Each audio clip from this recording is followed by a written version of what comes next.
야, 너 미쳤어? 실버타운 관리비 1200만 원! 당장 입금해! 이혼한 지 사흘째 되는 날, 시어머니 금순에게서 전화가 걸려왔습니다.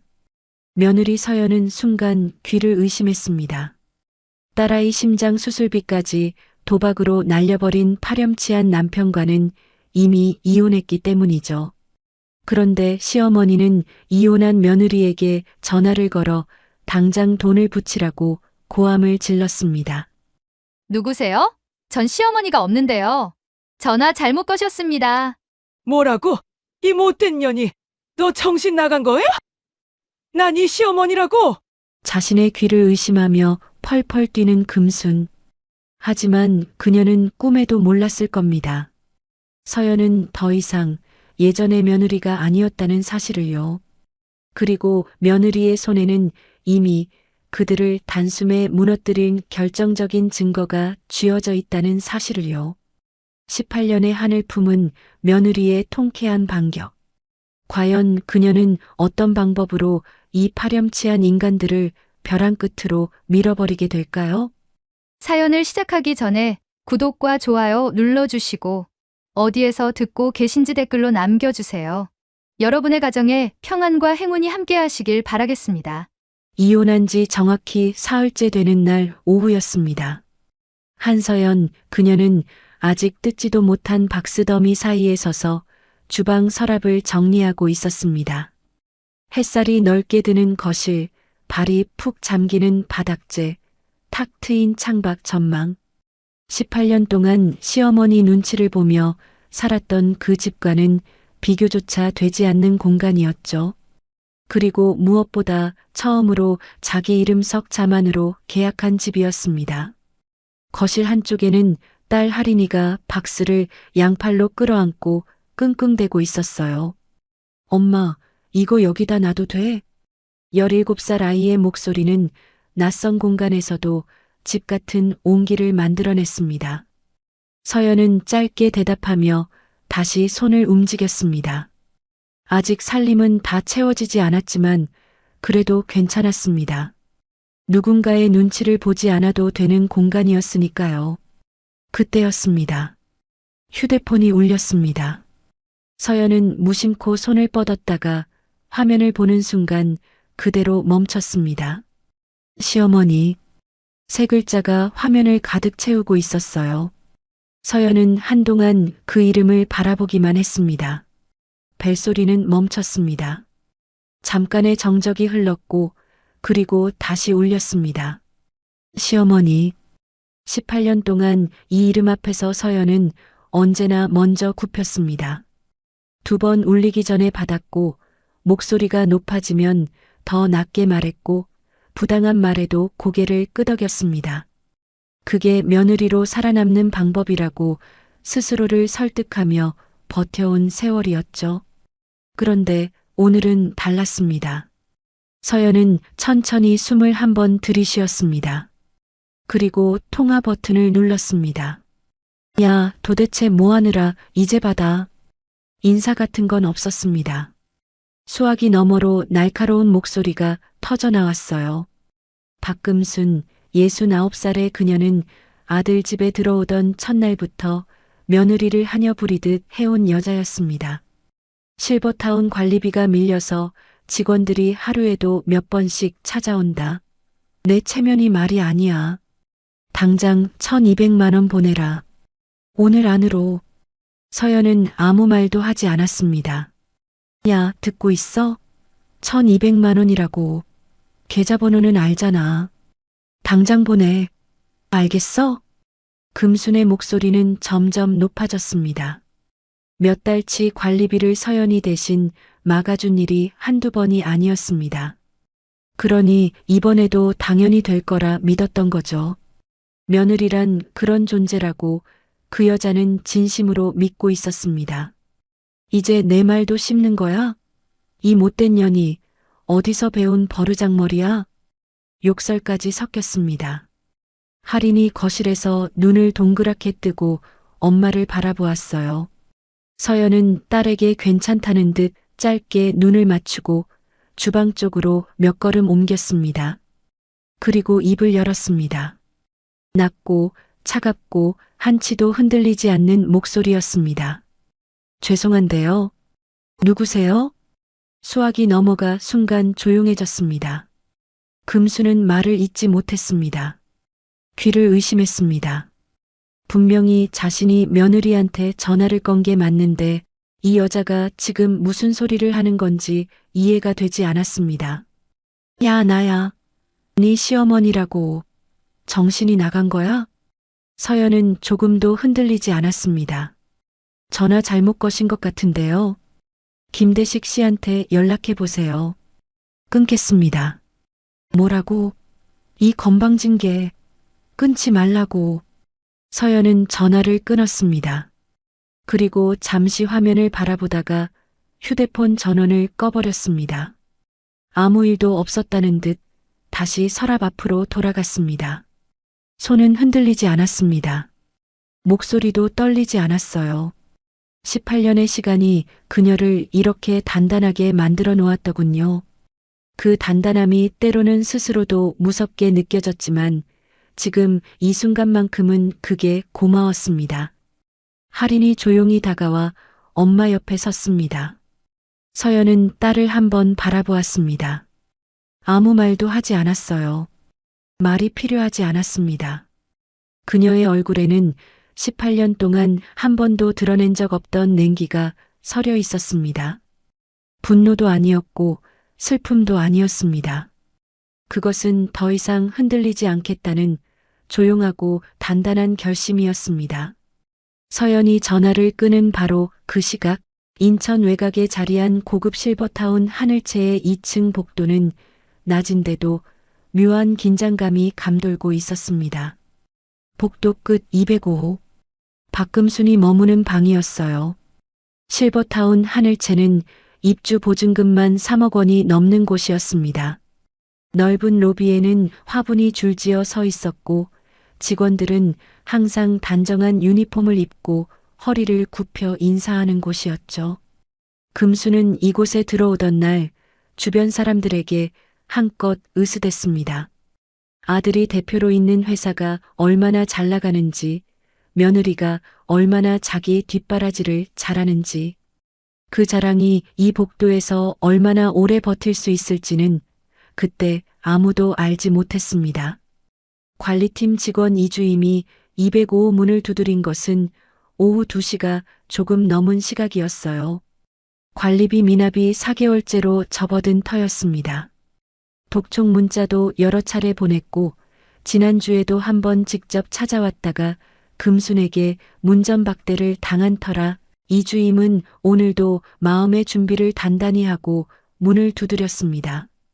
금순이 문을 열었습니다. 실내복 차림이었지만 손에는 핸드크림을 바르고 있었고 표정은 처음부터 불쾌함으로 가득했어요. 이주임이 허리를 굽혀 인사하며 미납 내역이 적힌 서류를 내밀었습니다. 최대한 정중하게, 최대한 조심스럽게 꺼낸 말이었죠. 금수는 서류를 보지도 않았습니다. 내가 이깟 관리비도 없을 것 같아요? 우리 아들이 회사 대표라고. 알아요? 목소리가 복도까지 쩌렁쩌렁 울렸습니다. 맞은편 방문이 살짝 열렸다가 닫혔어요. 지나가던 다른 입주자 노인이 고개를 돌려 힐끔 바라보았습니다. 이주임은 표정을 가다듬으며 규정상 오늘까지 납부가 되지 않으면 더 이상 미룰 수 없다고 다시 설명했습니다. 금수는 서류를 이주임 손에서 낚아채더니 복도 바닥에 내던졌습니다. 뭘 자꾸 들이밀어요? 기다리라면 기다려야지. 내가 여기 어떻게 들어온 줄 알아요? 이런 데서 이따위로 대접받을 사람이 아니라고. 그때 복도 끝 엘리베이터 문이 열리며 40대 중반 남성이 들어섰습니다. 금순의 아들 김대식이었어요. 반듯하게 다린 셔츠에 고급스러운 코트 차림이었습니다. 겉모습만 보면 실제로 잘 나가는 사업가처럼 보였어요. 하지만 그 화려한 외양이 오히려 얼마나 많은 것을 감추고 있는지 이 복도에 있는 누구도 알지 못했습니다. 그는 어머니 얼굴을 보자마자 상황을 파악했다는 듯 성큼 걸어오더니 이주임 쪽으로 턱을 들었습니다. 왜 자꾸 이러는 거예요? 기다리면 준다니까. 이주임이 미납기간과 금액을 다시 말했습니다. 4개월치 총 1,200만 원이었습니다. 대식의 표정이 잠깐 굳었습니다. 하지만 그는 곧 눈썹을 치켜 올렸어요. 이깟 돈이 없어서 안 내는 줄 알아요? 곧 큰 돈 들어온다고. 조금만 더 기다려봐요. 금순이 아들 옆에 바짝 붙어 서며 맞장구를 쳤습니다. 그러니까요. 왜 이렇게 보채요? 내가 여기 입주한 지가 몇 년인데. 복도 양쪽으로 입주 노인들과 보호자 몇 명이 발걸음을 멈추고 이쪽을 바라보고 있었습니다. 수군거리는 소리가 낮게 깔렸어요. 이주임은 얼굴이 빨개진 채 고개를 숙이고 있었습니다.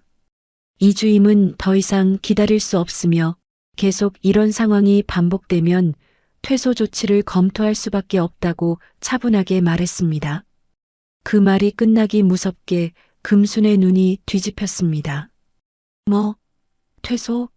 나한테 지금 나가라는 거야? 금순은 복도 한가운데서 두 팔을 휘저으며 소리를 질렀습니다. 목소리는 층 전체에 울릴 만큼 컸어요. 건방지게. 아, 너 내가 누군지 알아? 감히 나한테 나가라고? 여기 관리자 나오라에 당장. 대식도 이주임 쪽으로 한 발 다가서며 손으로 벽을 탁 쳤습니다. 어디서 우리 어머니한테 겁을 줘요? 어른한테 이렇게 함부로 막대해도 되는 거야? 이주임은 뒤로 한 걸음 물러섰습니다.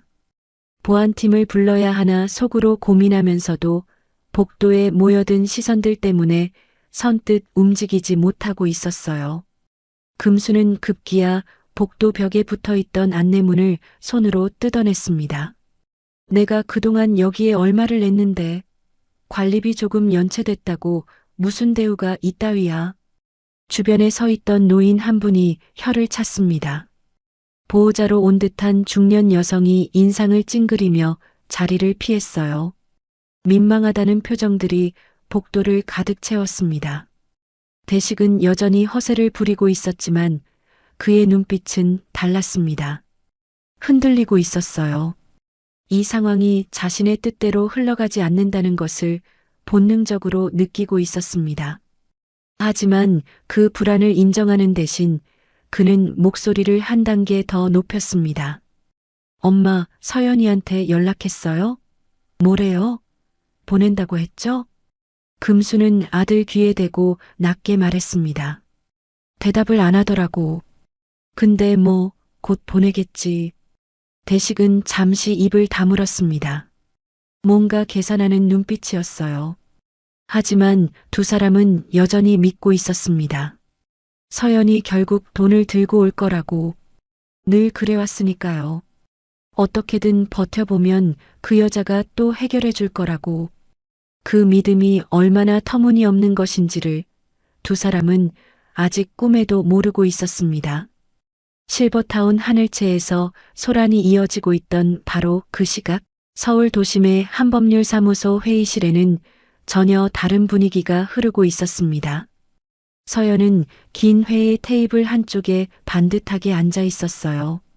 창밖으로는 빌딩 숲이 펼쳐져 있었고 회의실 안은 서류 넘기는 소리만 조용히 울렸습니다. 테이블 위에는 두툼한 서류 봉투들이 여러 개 놓여 있었어요. 부동산 등기 서류, 금융 자산 내역서, 그리고 재단 운영 관련 문서들이었죠. 서연의 맞은편에는 변호사가 앉아 있었습니다. 나이 지긋한 50대 남자였고 말투는 차분하고 정확했어요. 서연이 자신의 친모가 세상을 떠났다는 소식을 처음 들은 것은 두세 달 전이었습니다. 낯선 번호로 걸려온 전화였고 수화기 너머 변호사의 목소리는 그때도 지금처럼 조용하고 사무적이었죠. 어릴 때 부모님이 이혼한 뒤로 한 번도 연락이 없던 여자였습니다. 그 오랜 세월 동안 서연은 친모를 그리워하다가 미워하다가 결국 잊고 살았어요. 그런데 그 여자가 죽으면서 유언장을 남겼다고 했습니다. 서연의 이름으로. 처음에는 믿기지 않았습니다. 배신감이 먼저였어요. 살아있는 동안에는 한 번도 찾아오지 않더니 죽고 나서야 이런 식으로 나타났다는 사실이 서연의 가슴을 쓸었습니다. 하지만 지금 이 자리에서 서연은 그 감정을 꾹 눌러두고 있었어요. 감정은 나중에 혼자 처리하면 됐습니다. 지금은 남은 절차를 마무리하는 날이었으니까요.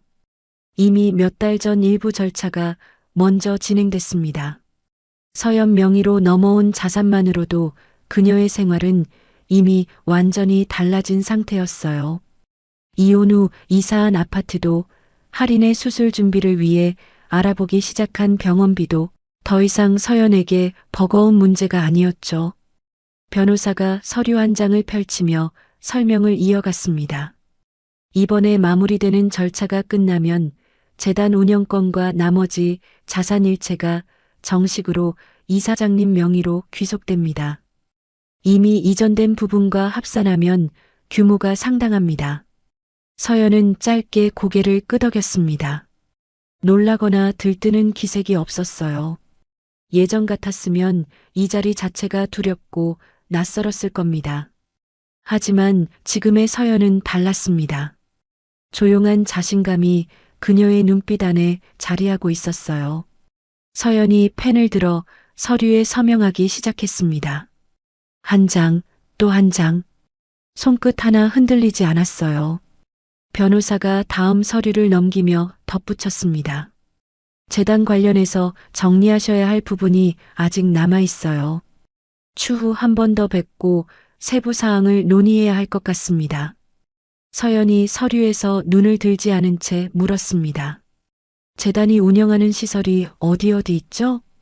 변호사가 목록을 짚어가며 설명했어요. 요양 관련 시설 2곳, 그리고 고급 실버타운 한 곳이었습니다. 서연은 고개를 끄덕이며 말없이 서명을 이어갔습니다. 회의가 끝날 무렵 변호사는 서류 봉투를 정리해 서연 쪽으로 밀었어요. 오늘 수고 많으셨습니다. 이사장님. 이사장님. 그 호칭이 귀에 닿는 순간 서연은 미묘한 감정을 느꼈습니다. 낯설었어요. 18년 동안 며느리로, 아내로, 누군가의 뒷바라지를 하는 사람으로만 불려왔던 여자에게 그 두 글자는 아직 완전히 익숙하지 않았습니다. 서연은 서류 봉투를 받아 가방에 천천히 넣었어요. 자리에서 일어나 코트를 걸쳤습니다. 그녀의 등이 곧게 펴져 있었습니다. 법률사무소를 나선 서연은 건물 앞 벤치에 잠시 걸음을 멈췄습니다. 가방 안에는 두툼한 서류 봉투가 들어 있었고 그 안에는 지금까지 살아온 삶과는 전혀 다른 미래가 담겨 있었어요. 그런데 이상했습니다. 기뻐야 할 것 같은데 기쁘지 않았고 홀가분해야 할 것 같은데 마음 한구석이 묵직했습니다. 서연은 차가운 바람을 한번 들이쉬었습니다. 문득 그런 생각이 들었습니다. 내가 처음부터 다른 선택을 했더라면 지금 이 자리에 이런 모습으로 서 있었을까? 18년 전으로 거슬러 올라가면 모든 것이 그 한 사람에서 시작됐더군요. 김대식? 그 이름을 처음 들었던 날이 아직도 기억났습니다. 그때 서연의 나이는 25살이었습니다. 대학을 갓 졸업하고 서울 마포구에 있는 중소기업 사무직으로 취직한 지 반년이 채 되지 않았을 때였어요. 집안 형편은 넉넉하지 않았습니다. 어린 시절 부모님의 이혼 이후 아버지 밑에서 외롭게 자란 서연은 어릴 때부터 씩씩하게 살아가는 법을 먼저 배워야 했습니다. 누군가에게 기대는 것보다 스스로 해결하는 게 더 익숙했고 그게 편했어요. 회사 생활도 그런 시기였습니다. 조용히 성실하게 남보다 일찍 출근하고 남보다 늦게 퇴근했습니다. 김대식은 같은 부서 선배였어요. 처음 봤을 때 인상이 나쁘지 않았습니다. 키가 크고 말주변이 좋았고 사람들 앞에서 분위기를 살리는 재주가 있었어요. 회식 자리에서 분위기를 주도하는 사람이었고 후배들에게 스스럼 없이 커피를 사주는 사람이었습니다. 서연도 그런 모습을 보며 나쁘지 않다고 생각했어요. 야근이 잦던 어느 날 밤 대식은 서연의 책상 옆에 와서 조용히 물었어요. 집이 어디예요? 늦었는데 바래다 줄게요. 서연은 처음에는 괜찮다고 했습니다. 하지만 그는 물러서지 않았어요. 그날 이후로도 커피를 사주고 점심을 같이 먹자고 하고 퇴근길을 함께 했습니다. 처음에는 그냥 친한 선배라고 생각했는데 어느 순간부터 그게 아니라는 걸 알았습니다.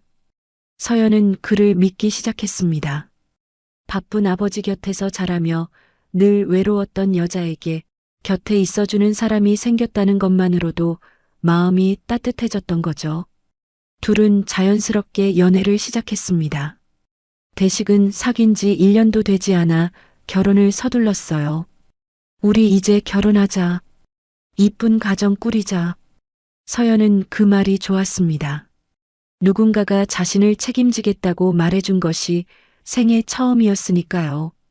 안정된 가정, 따뜻한 울타리. 서연은 그것만을 원했습니다. 그것이 그리 어려운 바람이 아니라고 믿었어요. 그렇게 결혼이 성사됐습니다. 하지만 결혼식이 끝나고 신혼집 문을 처음 열던 날 서연은 예상치 못한 장면을 맞닥뜨렸습니다. 박금순이 거실 소파에 앉아 있었어요. 짐이 이미 방 한쪽에 들어와 있었습니다. 서연은 순간 굳었습니다. 대식은 당연한 듯 말했어요. 어머니가 같이 사셔야 할 것 같아서 미리 말 못해서 미안해. 서연은 그 말에 배신감을 느꼈습니다. 미리 말 못한 게 아니라 처음부터 말할 생각이 없었던 거였어요. 하지만 서연은 아무 말도 하지 않았습니다. 결혼한 첫날부터 싸우고 싶지 않았으니까요. 금수는 첫날부터 달랐습니다. 서연이 저녁상을 차리자 한마디 말도 없이 수저를 들더니 첫 젓가락을 놓기도 전에 인상을 찌푸렸어요. 국 맛이 왜 이래? 넌 이런 기본적인 것도 안 배우고 시집을 왔니? 서연은 아무 말도 하지 않았습니다. 엄마 없이 자라서 그런가. 티가 나네. 이래서 가정교육이 중요한 거야. 그 말이 가슴에 박혔습니다. 분노가 치밀어 올랐지만 서연은 숨을 골랐어요. 그날 이후 금순의 잔소리는 매일 이어졌습니다. 아침에 일어나면 청소 상태가 마음에 안 든다고 했고, 밥을 차리면 반찬이 입맛에 안 맞는다고 하고, 설거지를 하면 기름기가 남았다고 잔소리를 했어요. 이것도 몰라? 도대체 너는 할 줄 아는 게 뭐니? 답답하다 정말. 그 말이 나올 때마다 서연의 가슴은 바늘로 찌르는 듯 아팠습니다. 살림을 못해서가 아니었어요. 어릴 때부터 아버지 밥을 챙기고 집안일을 도맡아 해온 서연이었습니다. 못하는 게 아니라 금순 눈에는 처음부터 며느리가 마음에 들지 않았던 거였죠. 금순은 서연을 앉혀두는 법이 없었습니다. 밥을 먹다가도 불러댔고 잠깐 쉬는 틈에도 일거리를 만들어냈어요. 시장을 봐오라, 방 청소를 다시 해라, 내 옷 좀 다려놔라. 시어머니의 지시는 끝이 없었고 대식은 그 모든 장면을 보면서도 모른 척했습니다. 서연은 그 집에서 며느리가 아니라 하녀였습니다. 그 사실을 알면서도 그래도 참았어요. 시간이 지나면 나아질 거라고 스스로를 달랬습니다. 그때 서연은 알아챘어야 했습니다. 이 결혼이 잘못되었다는 것을. 하지만 그때의 서연은 아직 몰랐습니다. 아니, 알면서도 인정하고 싶지 않았던 거죠. 그러던 어느 날 대식이 퇴근하자마자 넥타이를 풀며 말했습니다. 나 회사 그만두려고. 서연은 젓가락을 내려놓았습니다. 갑자기 왜요? 투자 받아서 사업하려고. 회사 다니면 뭐가 돼? 내 사업을 해야지. 서연은 불안했습니다.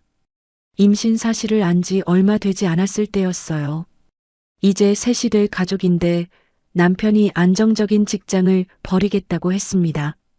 조금만 더 생각해봐요. 지금 당장은. 대식이 서연의 말을 잘랐습니다. 이미 결정한 거야. 당신은 그냥 믿어줘. 금순이 옆에서 아들 편을 들었습니다. 그럼 우리 대식이는 큰 사람 될 거야. 너는 남편 길을 살려줘야지. 남자 하는 일을 막으려 하니. 서연은 그날 밤 혼자 이불 속에서 눈을 뜨고 있었습니다. 불안했습니다. 두려웠습니다.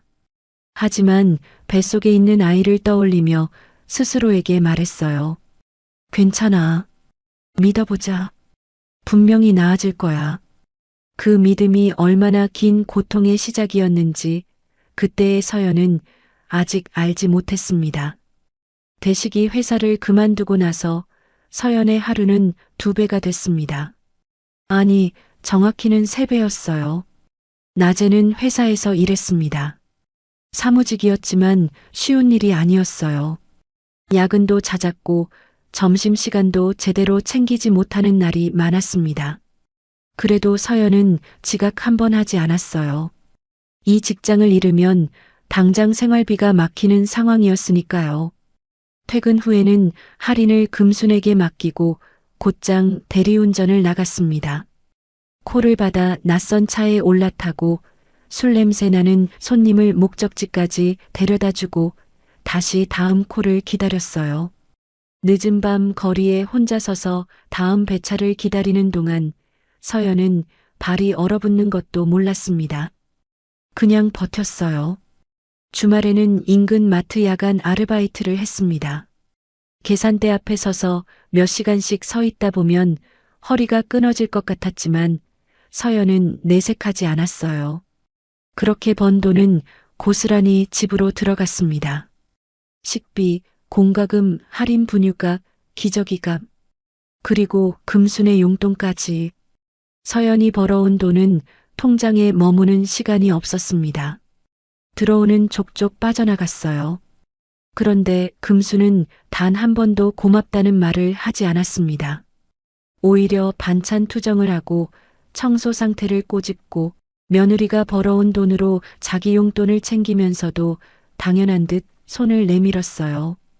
어느 날 밤 서연이 대리운전을 마치고 집에 들어온 건 자정이 넘은 시각이었습니다. 온몸이 천근만근이었어요. 현관문을 열자마자 금순의 목소리가 날아왔습니다. 아, 너는 애 엄마가 밤새 어딜 싸돌아다니다 이제 오는 거냐? 지금 돈 번다고 유샜더니 집골 좀 봐.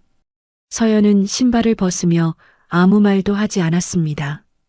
억울함이 치밀어 올랐지만 꾹 눌렀어요. 할인이 자고 있는 방 쪽을 힐끔 보고 말없이 청소 도구를 꺼냈습니다. 자정이 넘은 시각에 걸레를 쥐고 바닥을 닦으면서 서연은 입술을 깨물었습니다. 이 집에서 서연의 수고는 당연한 것이었고 서연의 감정은 존재하지 않는 것이었습니다. 그나마 할인이 있어서 버텼습니다.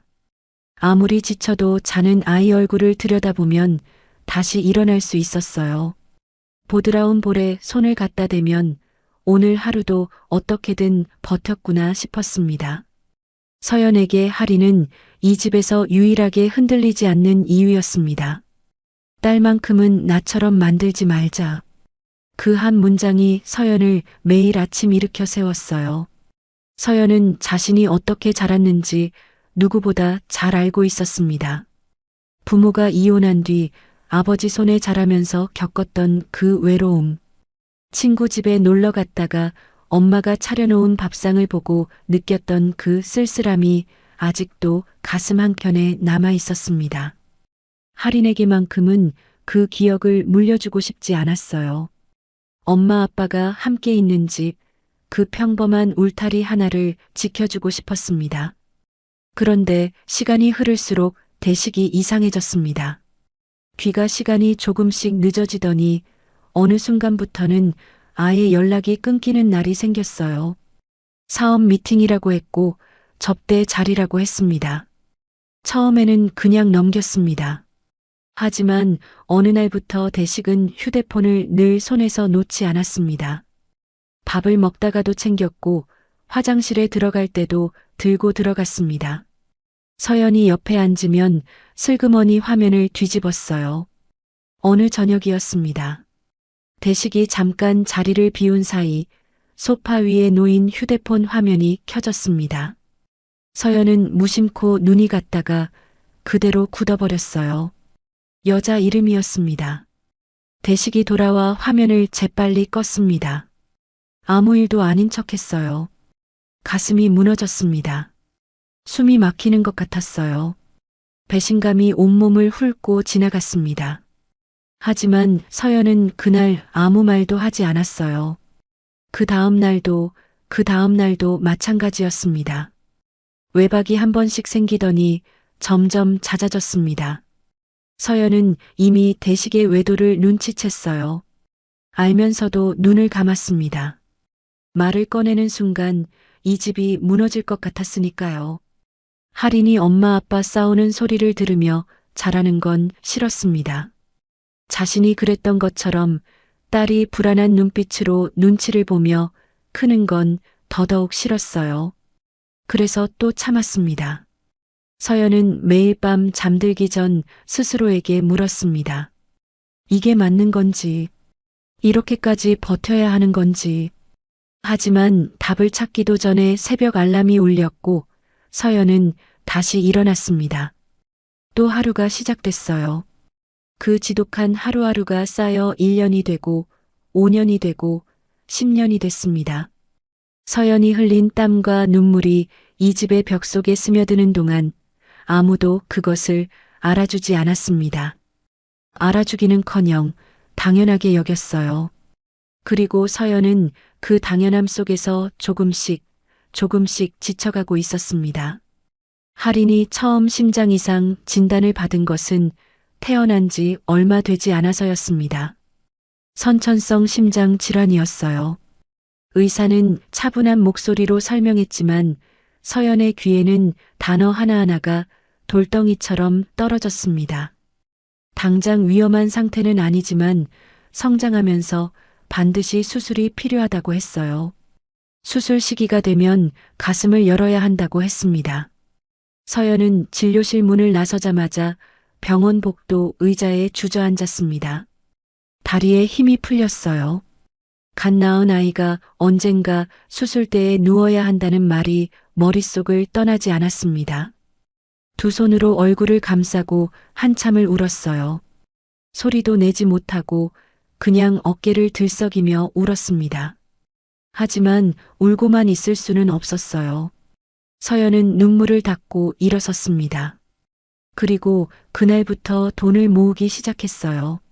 남편도 시어머니도 믿을 수 없었습니다. 그래서 아무도 모르게 통장을 하나 따로 만들었어요.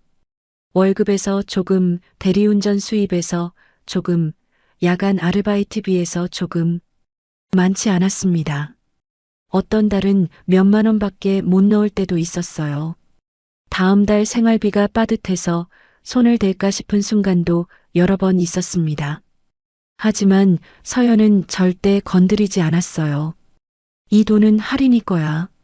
내가 어떻게 되더라도 이 돈만큼은 지켜야 해. 그 마음 하나로 버텼습니다. 그 통장은 서연에게 단순한 저축이 아니었어요. 아무리 이 집이 무너져도 딸 하나만큼은 지킬 수 있다는 엄마로서의 마지막 자존심이었습니다. 그렇게 몇 년이 흘렀어요. 할인이 고등학교에 입학하던 무렵 병원에서 연락이 왔습니다.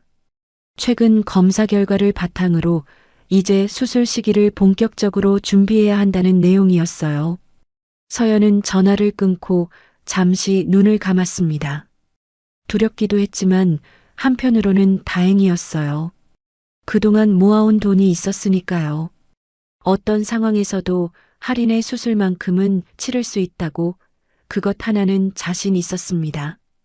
집으로 돌아온 서연은 옷장 서랍 깊숙이 넣어두었던 통장을 꺼냈습니다.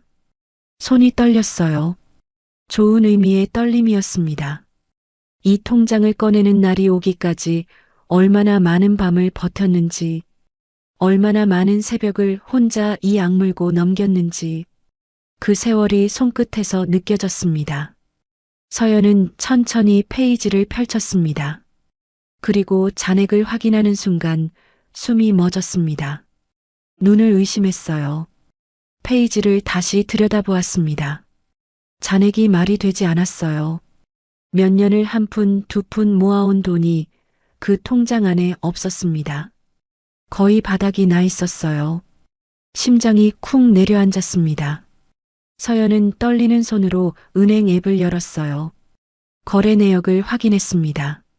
손가락으로 화면을 내리는데 눈앞이 흐릿해졌습니다. 내역이 눈에 들어왔어요. 여러 차례에 걸쳐 돈이 빠져나가 있었습니다. 크고 작은 금액들이 수십 번에 걸쳐 이체된 흔적이었어요. 받는 사람 이름을 확인한 순간 서연은 그 자리에서 굳어버렸습니다. 김대식?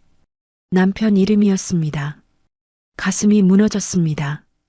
분노인지 절망인지 구분도 되지 않는 감정이 한꺼번에 쏟아졌어요. 이 통장의 존재를 어떻게 알았는지, 언제부터 손을 댔는지 머릿속이 하얘졌습니다. 서연은 통장을 손에 쥔 채 거실로 나왔습니다. 대식은 소파에 기대어 TV를 보고 있었어요. 리모컨을 손에 들고 채널을 돌리는 모습이 너무 태연했습니다. 서연을 보고도 눈길 하나 주지 않았어요. 서연은 통장을 대식 앞 테이블에 내던졌습니다. 이게 뭐예요? 대식은 흘끗 보더니 다시 TV로 시선을 돌렸습니다. 이 돈 어디 갔냐고요? 몰라. 거래 내역에 당신 이름이 찍혀 있어요. 내가 다 확인했다고요. 대식의 턱이 굳었습니다. 그는 천천히 몸을 일으켜 팔짱을 꼈어요. 썼어. 썼다고요? 급하게 쓸 때가 있었어. 서연의 목소리가 떨렸습니다. 이게 할인이 수술비라는 거 알잖아요. 당신도 알고 있었잖아요. 내가 밤마다 대리운전 뛰고 주말마다 아르바이트 나가면서 한 푼씩 모은 돈이라고요. 대식은 눈을 피하지 않았습니다. 오히려 턱을 들었어요. 도박 빚 막으려고 썼어. 어쩔 수 없었어. 그 말이 귀에 들어오는 순간 서연은 눈앞이 하얘졌습니다. 도박? 그동안 의심은 했어요. 돈이 자꾸 사라졌고 낯선 번호로 독촉 전화가 걸려왔고 대식이 급하게 자리를 피하는 장면을 여러 번 봤습니다. 하지만 딸 수술비에까지 손을 댔을 거라고는 그것만큼은 아니라고 믿었어요. 아무리 이 남자가 무너져도 그것만큼은 아니라고.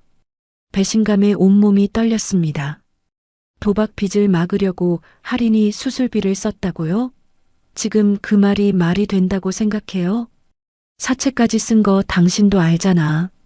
이자가 불어나면 더 못 갚는다고. 사채요? 서연의 다리에서 힘이 빠졌습니다. 도박의 사채까지. 이 남자가 얼마나 깊은 곳까지 빠져 있었는지가 한꺼번에 쏟아졌어요. 분노가 치밀어 올랐습니다. 18년 동안 참아온 것들이 한꺼번에 목구멍까지 차올랐어요. 할인이 수술 어떻게 할 거예요? 당신 그 생각은 해봤어요? 대식은 아무 말도 하지 않았습니다. 대답해요. 할인이 수술은 어떻게 할 거냐고. 그때 안방 문이 열렸습니다. 금순이 나왔어요.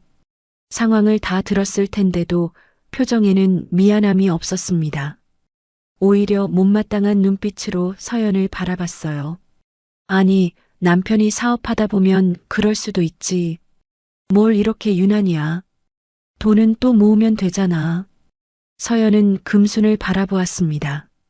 말이 나오지 않았어요. 딸 수술비예요. 딸 수술비를 도박에 갖다 쓴 거라고요. 금수는 눈 하나 깜짝하지 않았습니다. 애가 당장 죽는 것도 아니잖아. 왜 이렇게 유난을 떨어? 그 말을 듣는 순간 서연의 눈에서 눈물이 쏟아졌습니다. 분노 때문이 아니었어요. 그것보다 더 깊은 곳에서 올라오는 감정이었습니다. 절망이었어요. 이 집에서 할인은 수술비를 도박에 갖다 써도 될 만큼 그만큼 가벼운 존재였던 겁니다. 그리고 서연 자신도 마찬가지였어요. 18년 동안 이 집을 위해 모든 것을 바쳤지만 이 집에서 서연은 언제나 그 정도 무게였습니다. 서연은 더 이상 아무 말도 하지 않았습니다. 두 사람을 등지고 방으로 들어갔어요. 할인이 자고 있었습니다.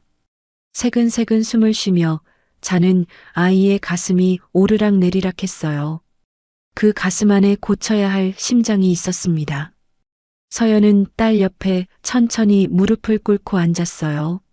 손을 뻗어 할인의 이불을 여며주었습니다.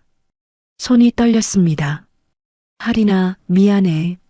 엄마가 지키려고 했는데, 엄마가 그 돈만큼은 지키려고 했는데, 서연은 소리 없이 울었습니다. 딸이 깰까봐 소리도 내지 못하고 손으로 입을 막은 채 울었어요. 어깨가 들썩였습니다. 그리고 그 눈물이 다 마르기도 전에 서연은 결심했습니다. 이 집에 더 있으면 딸을 지킬 수 없었습니다. 참으면 나아질 거라는 믿음은 처음부터 없었던 거였어요. 서연이 버티는 동안 이 집은 나아진 것이 아니라 무너지고 있었던 겁니다. 그리고 그 무너짐이 이제 할인에게까지 닿았어요. 서연은 잠든 할인의 손을 꼭 잡았습니다. 그날 밤 서연은 이혼을 결심했습니다. 이혼을 결심한 날 밤 서연은 한숨도 자지 못했습니다. 할인이 잠든 방 안에 앉아 뜬 눈으로 새벽을 넘겼어요. 머릿속으로는 수백 가지 생각이 오갔습니다. 분노도 있었고 두려움도 있었어요. 하지만 서연은 그 감정들을 하나씩 눌러가며 한 가지 사실만 붙잡았습니다. 감정적으로 움직이면 진다. 18년을 살면서 배운 것이 있었어요. 이 집에서 서연이 울고 소리치면 오히려 서연이 이상한 사람이 됐습니다. 대식은 능청스럽게 빠져나갔고 금수는 며느리가 성격이 나쁘다고 몰아붙였어요. 그러니 이번에는 달라야 했습니다. 감정이 아니라 증거로 움직여야 했어요. 서연은 날이 밝자마자 조용히 집을 나섰습니다. 처음 찾아간 곳은 흥신소였습니다. 번화가에서 조금 벗어난 골목 안 간판도 작은 사무실이었어요. 서연은 문을 열고 들어서면서도 발걸음이 떨리지 않았습니다.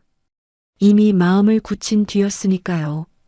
흥신소 소장은 중년의 남자였습니다. 서연의 이야기를 묵묵히 들은 뒤 수첩에 뭔가를 적었어요. 왜도 의심되시는 거죠? 그 외에 다른 부분도 있으세요? 서연은 잠시 생각하다가 말했습니다. 도박장 출입도 확인해 주세요. 사채업자 연결 고리도요. 소장은 고개를 끄덕였습니다. 시간이 좀 걸릴 수 있습니다. 괜찮습니다. 제대로 해주세요. 서연은 성금을 봉투에 담아 테이블 위에 올렸습니다. 손끝 하나 흔들리지 않았어요. 2주가 조금 지난 뒤 흥신소에서 연락이 왔습니다. 서연은 약속 장소에서 소장을 만나 봉투를 건네받았어요. 봉투 안에는 사진들이 있었습니다. 서연은 천천히 한 장씩 넘겼어요. 사진 속 대식은 서연이 모르는 여자와 함께 모텔 앞에 서 있었습니다. 다음 사진에는 음식점에서 마주 앉아 웃고 있었고 또 다음 사진에는 여자의 어깨를 감싸고 있었어요. 분노가 치밀어 올랐습니다. 하지만 서연은 사진을 덮고 다음 서류를 확인했어요. 도박장 출입 내역이었습니다. 날짜와 장소가 꼼꼼하게 적혀 있었어요. 강남 쪽 불법 도박장을 드나든 흔적이 수십 차례에 달했습니다.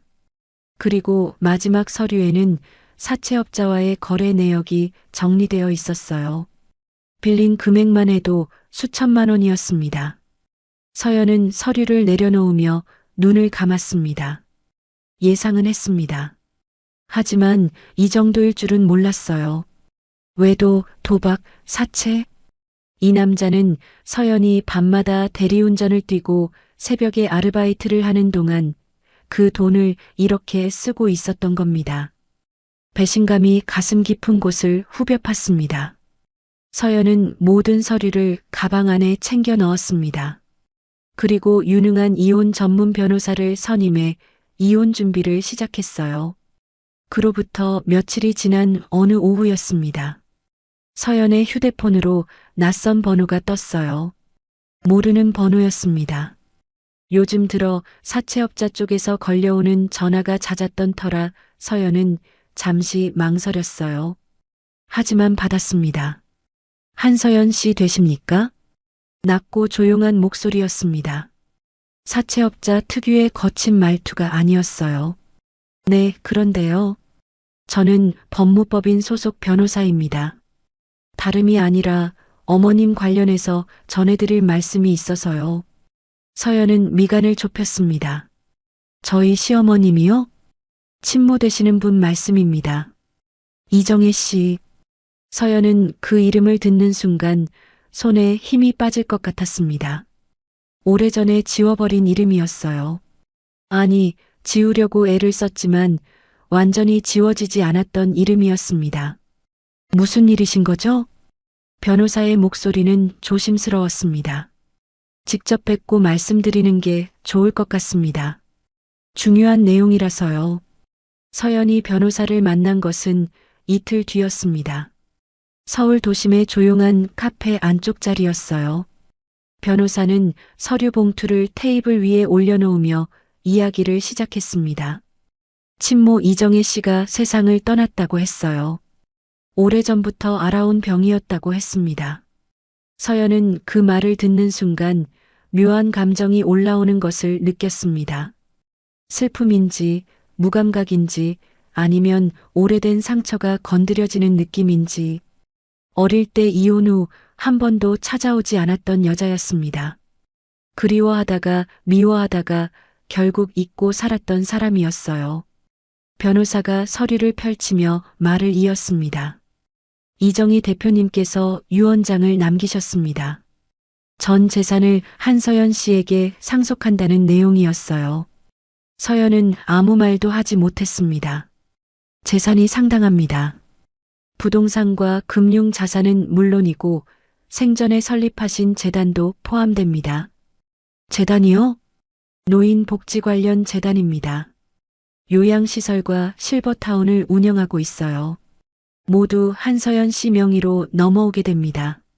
서연은 테이블 위에 놓인 서류를 천천히 내려다보았습니다. 머릿속이 복잡했어요. 살아있는 동안에는 단 한 번도 나타나지 않더니 죽고 나서야 이런 식으로 다가왔다는 사실이 가슴 한켠을 쓸었습니다. 고맙다는 감정도 반갑다는 감정도 쉽게 올라오지 않았어요. 하지만 서연은 그 감정들을 지금 당장 꺼낼 생각이 없었습니다. 지금 당장 필요한 것은 냉정함이었어요. 변호사가 한 가지를 더 꺼냈습니다. 한 가지 더 말씀드릴 게 있습니다. 재단 자료를 정리하는 과정에서 이상한 점이 발견됐어요. 서연이 눈을 들었습니다. 실버타운 입주 노인들 중 일부가 투자 피해를 본 정황이 확인됐습니다. 누군가 입주자들에게 접근해서 투자 명목으로 돈을 받아간 겁니다. 피해 금액이 작지 않아요. 서연은 미간을 좁혔습니다. 그게 저랑 무슨 관계가 있는 건가요? 변호사가 잠시 서연의 눈을 바라보더니 서류 한 장을 내밀었어요. 투자 피해 관련해서 언급된 인물이 있는데 그 사람. 서연은 서류를 받아들었습니다. 그리고 눈이 멈췄어요. 김대식? 분노가 온몸을 훑고 지나갔습니다. 딸의 수술비를 도박에 탕진한 것도 모자라 서연의 남편은 노인들 돈까지 뜯어내고 있었던 겁니다. 아무것도 모르는 노인들에게 그럴싸한 말로 접근해서 투자라는 명목으로 돈을 가로채고 있었던 거예요. 서연은 서류를 천천히 테이블 위에 내려놓았습니다. 손이 떨리지 않았어요. 분노는 분명히 있었습니다. 하지만 그 분노가 이번에는 흐트러짐이 아니라 단단함으로 굳어지는 느낌이었어요. 이 자료 제가 가져가도 되겠습니까? 변호사가 고개를 끄덕였습니다. 서연은 서류를 챙겨 가방에 넣었습니다. 흥신소에서 받아온 외도 증거, 도박장 출입 내역, 사채 거래 서류. 거기에 이제 투자 사기 피해 자료까지 더해졌어요. 서연은 자리에서 일어섰습니다. 18년 동안 당하기만 했던 여자는 그 자리에 없었습니다. 지금 이 자리에 서 있는 서연은 달랐어요.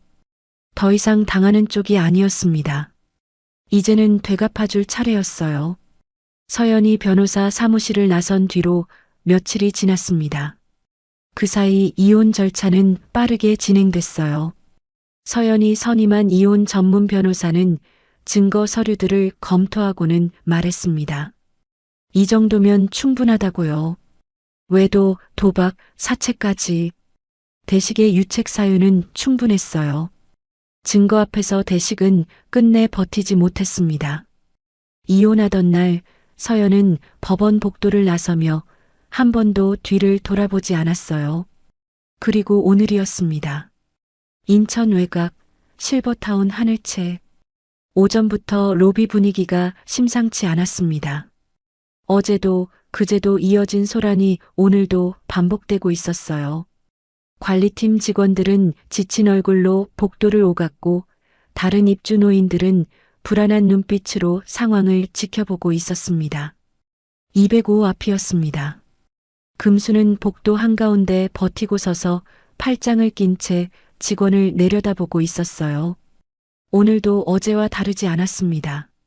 아니, 오늘은 어제보다 더했어요. 내가 몇 번을 말해요? 곧 들어온다고. 왜 자꾸 찾아와서 사람을 이렇게 볶아대는 거야?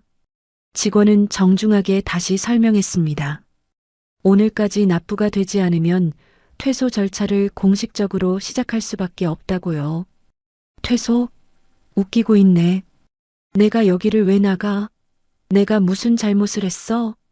그때 엘리베이터 문이 열리며 대식이 들어섰습니다. 반듯하게 다린 셔츠에 고급스러운 코트 차림이었어요.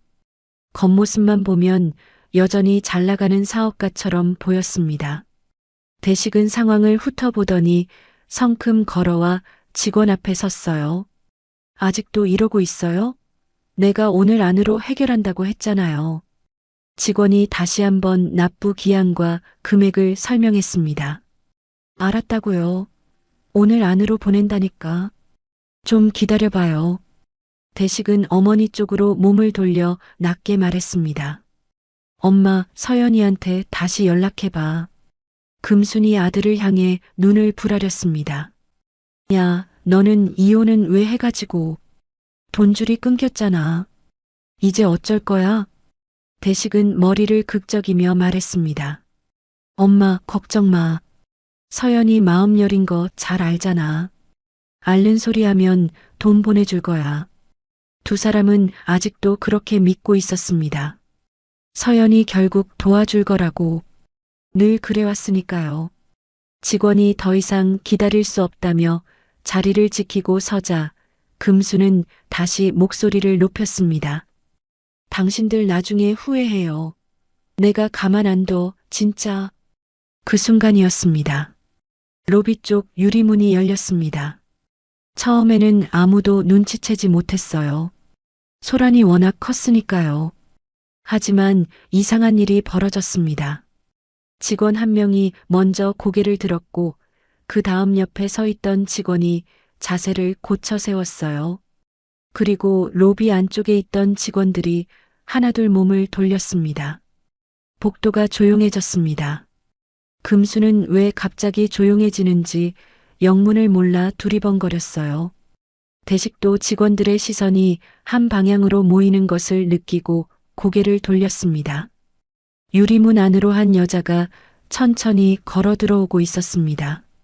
짙은 차콜색 정장이었어요.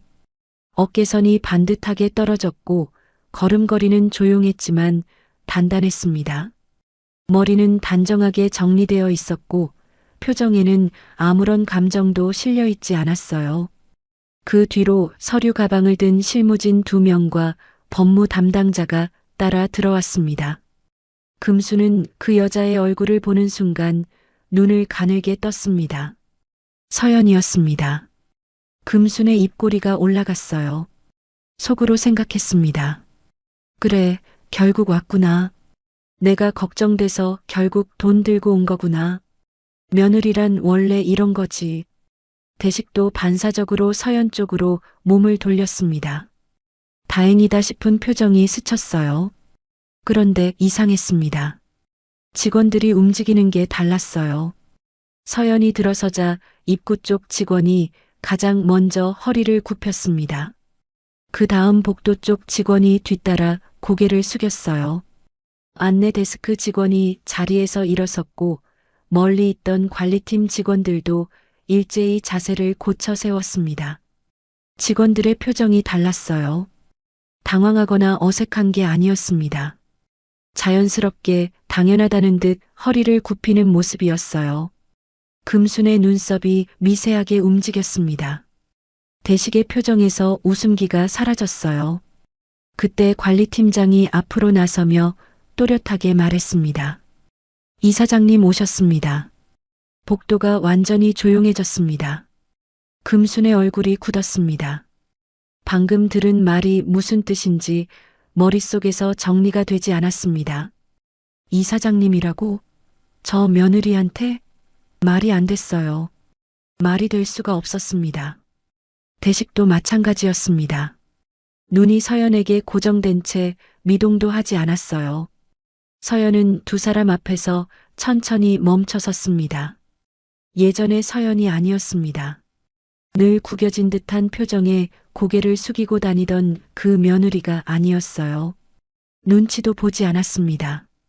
두 사람을 바라보는 눈빛에는 흔들림이 없었어요.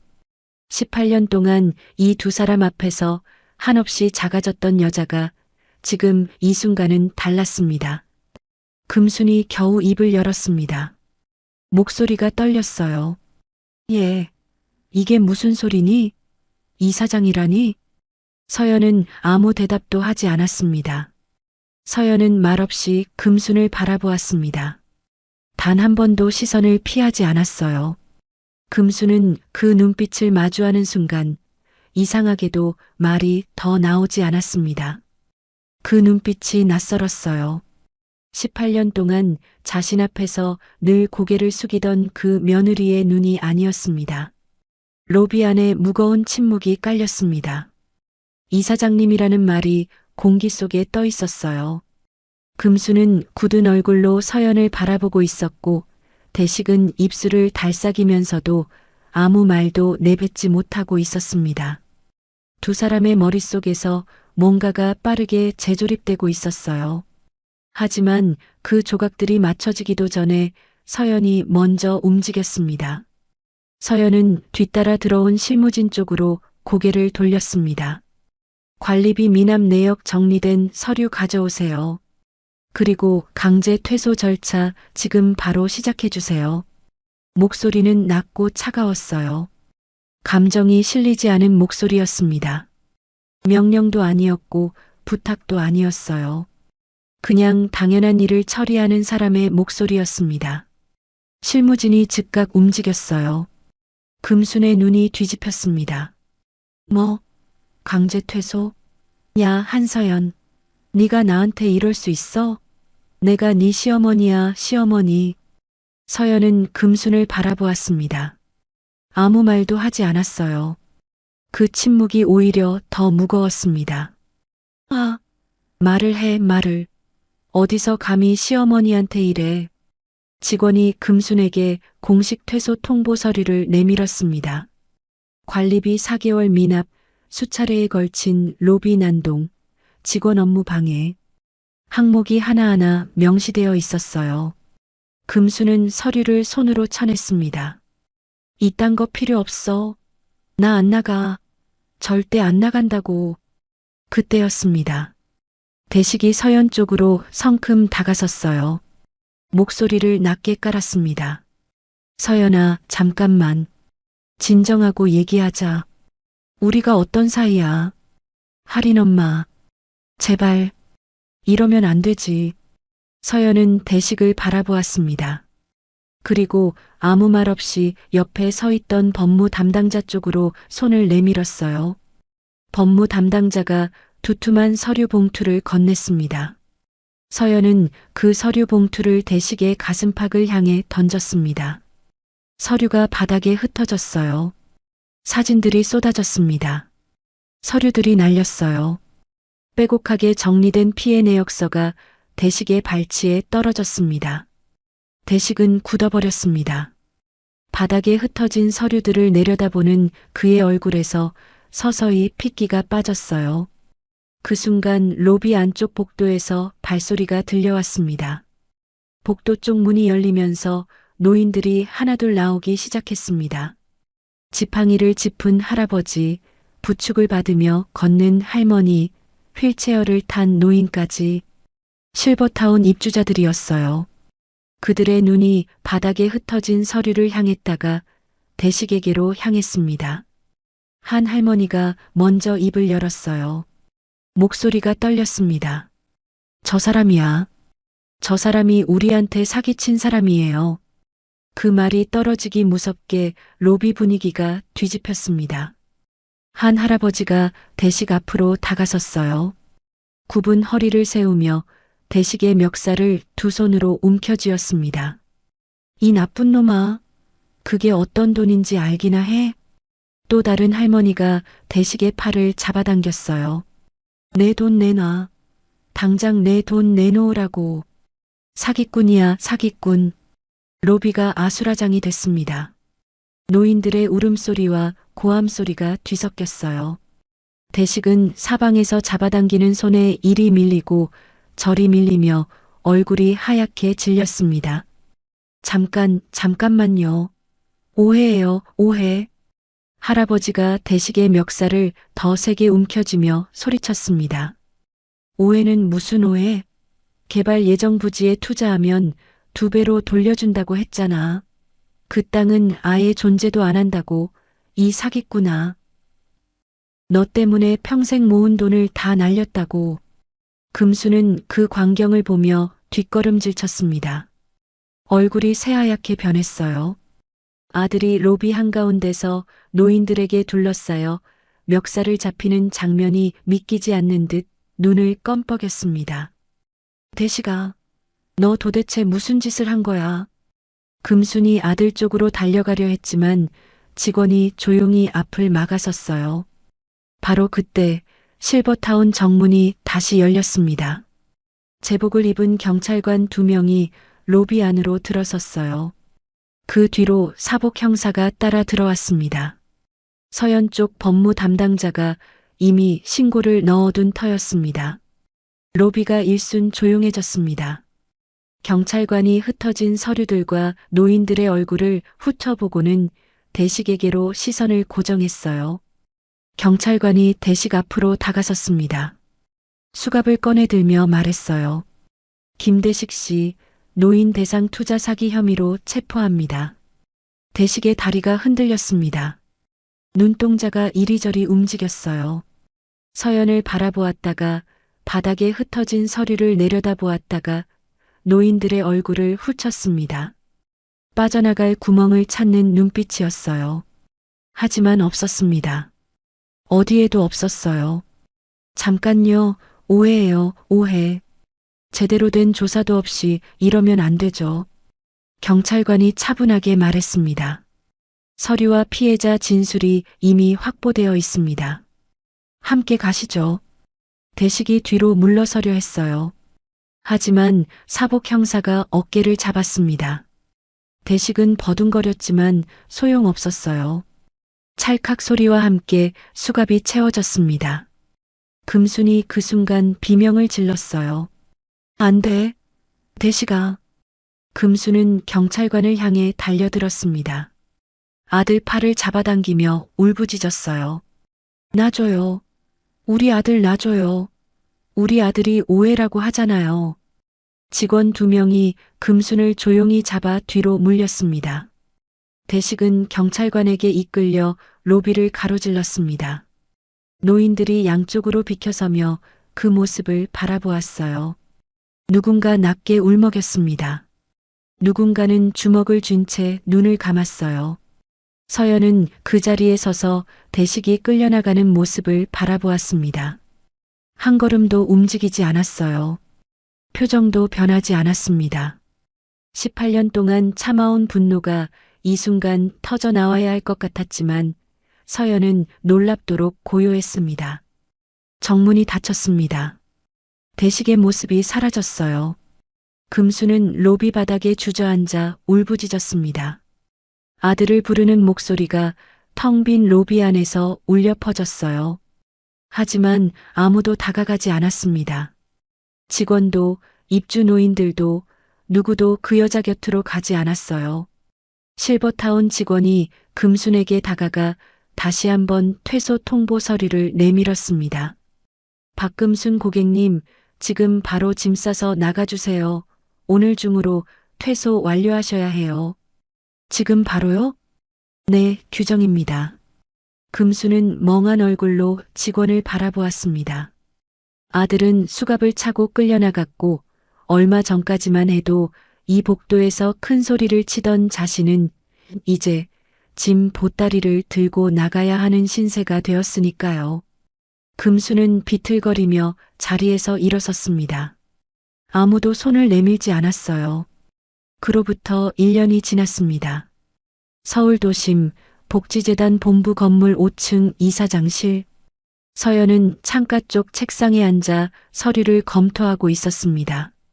창밖으로는 늦가을 햇살이 넓게 들어왔어요. 책상 위에는 재단 운영 보고서와 입주노인 지원 현황 서류가 놓여 있었습니다.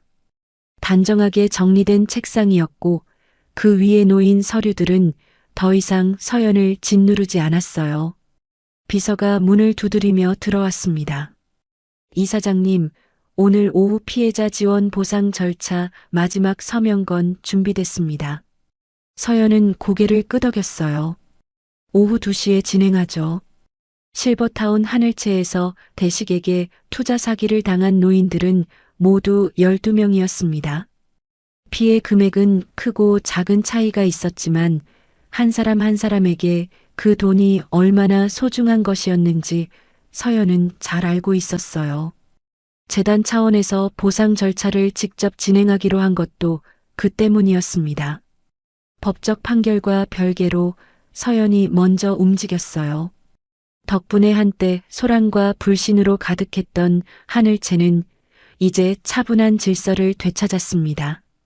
직원들의 표정이 밝아졌고 입주 노인들의 웃음소리가 복도에 다시 흘렀어요. 그날 저녁 서연은 일찍 퇴근했습니다. 아파트 현관문을 열자 주방에서 냄새가 났어요. 된장찌개 냄새였습니다. 서연은 잠시 그 자리에 서서 냄새를 맡았어요. 이 냄새가 집에서 난다는 사실이 아직도 가끔 낯설고 감사하게 느껴졌습니다. 엄마 왔어? 할인이 주방에서 고개를 내밀었습니다. 환하게 웃는 얼굴이었어요. 몇 달 전과는 달랐습니다.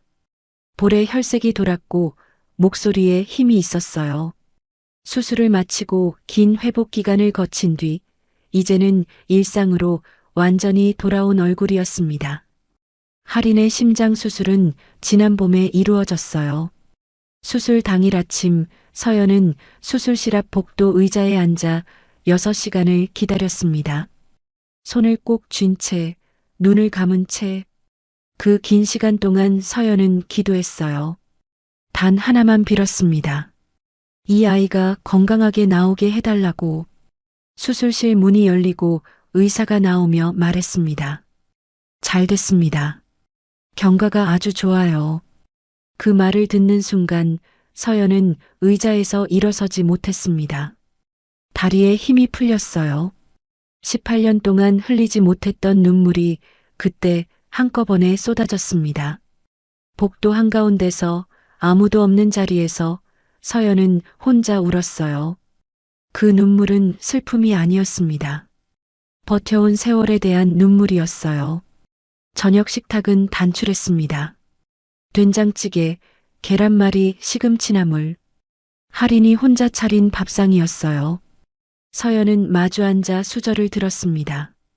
언제 이런 걸 다 배웠어? 유튜브 보고 했어? 맛있어? 서연은 한술 떠서 먹었습니다. 짜지도 싱겁지도 않았어요. 맛있다. 할인이 뿌듯한 표정을 지었습니다. 그 표정을 보는 순간 서연의 가슴이 따뜻해졌어요. 이 아이가 이렇게 웃을 수 있다는 것, 밥을 차리고 엄마를 기다릴 수 있다는 것, 그 평범함이 서연에게는 세상에서 가장 귀한 것이었습니다. 잠시 조용히 밥을 먹다가 할인이 입을 열었어요. 엄마. 응? 할인은 수저를 내려놓으며 서연을 바라보았습니다. 이제 좀 편하게 살아도 돼. 알지? 서연은 딸을 바라보았어요. 17살 아이가 하기에는 너무 어른스러운 말이었습니다. 하지만 할인은 알고 있었어요. 엄마가 얼마나 오랜 세월을 버텨왔는지, 얼마나 많은 것을 혼자 감당해왔는지, 아이는 다 보고 있었던 거였습니다. 서연은 잠시 아무 말도 하지 않았습니다. 그리고 천천히 손을 뻗어 할인의 손을 잡았어요. 그래. 이제 편하게 살자. 우리 둘이. 할인이 방긋 웃었습니다. 서연도 웃었어요. 오랫동안 잊고 살았던 꾸밈없이 편안한 웃음이었습니다. 반면 박금수는 실버타운에서 쫓겨난 뒤 인근 쪽방촌 작은 방에 자리를 잡았습니다. 고급 실버타운에 살던 여자가 이제는 한평 남짓한 방에서 하루하루를 보내고 있었어요. 큰 소리 칠 곳도 없었고 기댈 가족도 없었어요. 아들은 여전히 감옥에서 죗값을 치르고 있었고 면회를 가도 서로 할 말이 없었습니다. 이제는 폐지를 주우며 생계를 꾸려가고 있었어요. 대식은 재판에서 투자 사기 혐의가 모두 인정되어 실형을 선고받았습니다. 법정에서 판사가 선고를 읽어내려가는 동안 대식은 고개를 숙이고 있었어요. 18년 동안 서연이 그들 앞에서 그랬던 것처럼요. 서연은 설거지를 마치고 거실 소파에 앉았습니다. 할인은 방에서 책을 읽고 있었어요. 이따금 방문 틈새로 페이지 넘기는 소리가 들려왔습니다. 서연은 그 소리를 들으며 눈을 감았어요. 18년 전 처음 결혼을 결심하던 날이 떠올랐습니다. 안정된 가정, 따뜻한 울타리, 그것만을 바랐던 25살의 서연이 떠올랐어요. 그 바람이 얼마나 긴 고통으로 이어졌는지도 떠올랐습니다. 하지만 이상했어요. 지금 이 순간 그 기억들이 서연을 흔들지 않았습니다. 아프지 않았습니다. 억울하지도 않았어요.